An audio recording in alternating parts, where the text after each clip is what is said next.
त्रिवेणी का तट एक अलग से ऊर्जा प्रदान करता है। त्रिवेणी का तट एक अलग से बल प्रदान करता है। और हम फिर निवेदन करेंगे कि सारी दुनिया में आप शिव महापुराण की कथा को श्रवण करते हो, और यदि त्रिवेणी के घाट पर बैठकर ये कथा सुनते हो तो तीन चीजें तो मेरा त्रिगुणाकार, त्रिकालदर्शी, त्रिनेत्रधारी, त्रिपुंडधारी, त्रिशूलधारी और त्रिनेत्रधारी भगवान आपको दे ही देगा। बोल बम का नारा है, सारी समस्या का हल श्री शिवाय। त्रिवेणी के संगम पर त्रिकालदर्शी, त्रिनेत्रधारी, त्रिपुंडधारी, त्रिशूलधारी, त्रिलोकी के नाथ देवाधिदेव महादेव की कथा सुनकर हम भी यहां से तीन चीजें लेकर जाएंगे। एक लेकर जाएंगे मन की शांति, दूसरे नंबर पर लेकर जाएंगे हम मन की शीतलता, और तीसरे नंबर पर लेकर जाएंगे हम अच्छे विचार, अच्छी सोच, अच्छी बुद्धि।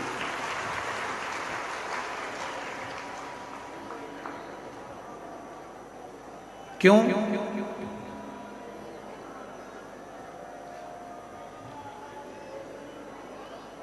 आपकी जेब में जो पैसा रखा हुआ है उसके बहुत सारे बाटेदार हैं।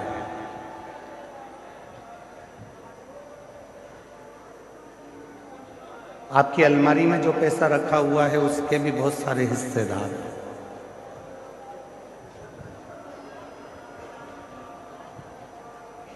आपके बैंक में जो पैसा रखा हुआ है उसके भी बहुत सारे हिस्सेदार हैं।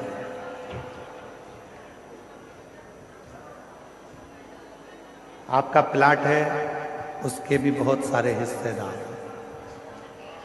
आपका मकान है उसके भी बहुत सारे हिस्सेदार।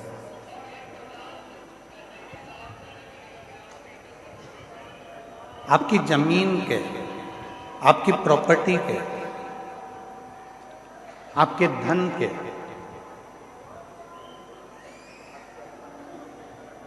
आपकी संपदा के, आपके स्वर्ण के, चांदी के, बर्तन के, कपड़े के बहुत सारे हिस्सेदार हैं।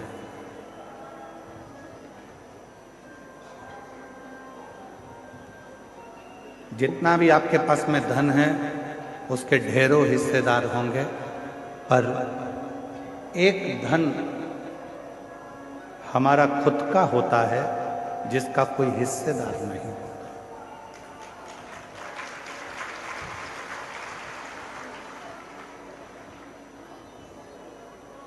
सब धन के हिस्सेदार हैं, पर एक धन है, उस धन का कोई हिस्सेदार होता ही नहीं है। वो धन है आपका दुख, आपकी तकलीफ, आपका कष्ट, आपकी बीमारी, आपका रोग। वो धन एक ऐसा धन है जिसका कोई भी हिस्सेदार नहीं बनता। हम आपसे पूछें, प्रयागराज में आई हुई मेरी जीजियों से, मेरे जीजाओं से, मेरी बेटियों से, बेटाओं से, मेरे बुजुर्ग माँ बाप से मैं एक प्रश्न करूं, आपकी कमर में दर्द होता है तो उसका कोई हिस्सेदार होता है क्या? आपके सिर में दर्द होता है तो उसका कोई हिस्सेदार होता है क्या? आपके पलंग के तकिए के नीचे अगर कोई 500 के नोट की गड्डी रखी है तो उसके बहुत सारे हिस्सेदार हैं।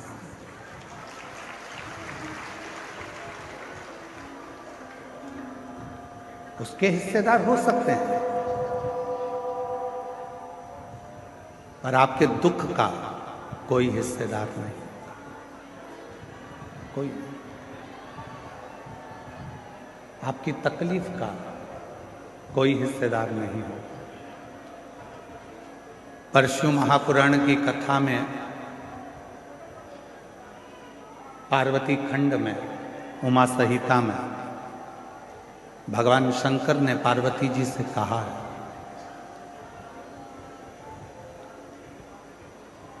कि दुनिया के लोगों के धन के हिस्सेदार बहुत होंगे, दुनिया के लोगों की प्रॉपर्टी के हिस्सेदार बहुत होंगे, दुनिया के लोगों की संपदा के हिस्सेदार बहुत होंगे, पर पार्वती जो मेरे शिवलिंग पर एक लोटा जल समर्पित करता है उसका दुख का कोई हिस्सेदार नहीं होता, पर जब वो पवित्र मन से मेरे ऊपर एक लोटा जल समर्पित करता है तो उसका दुख का हिस्सेदार मैं स्वयं हूं।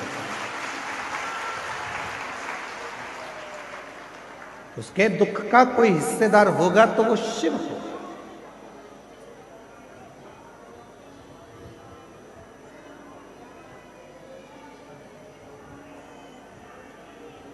आवाज नहीं जा रही है, वहां से माताएं चिल्ला रही हैं, आशीष वहां साइड पर। उनके दुख का हिस्सेदार मैं स्वयं हूं।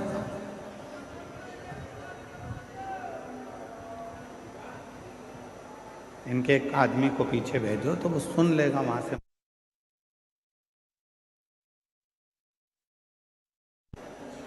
दुख का हिस्सेदार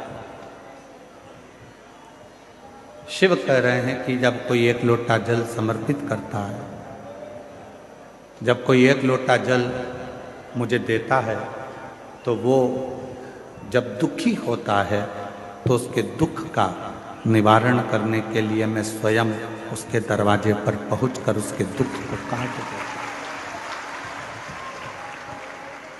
उसके दुख को समाप्त करने की जवाबदारी मेरी हो जाती है। उसकी तकलीफों को समाप्त करने की जवाबदारी मेरी हो जाती है।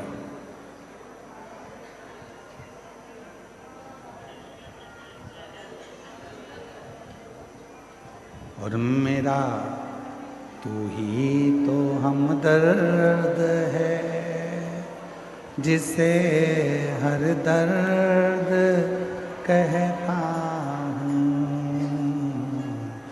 मेरा तू ही तो हमदर्द है, जिसे हर दर्द कहता हूँ। दुनिया के आगे प्रभु चुपचाप में रहता।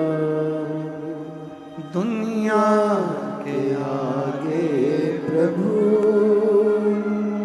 चुपचाप में रहता।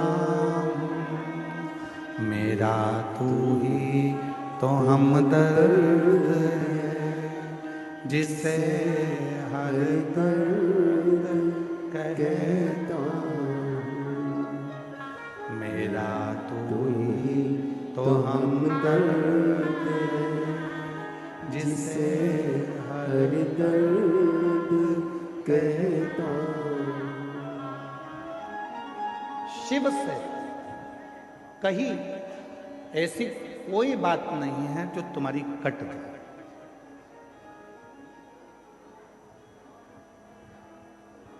शिव जी से करी हुई प्रार्थना ऐसी कोई नहीं है जो तुम्हारी प्रार्थना को शिव स्वीकार ना करे, शंकर स्वीकार ना करे।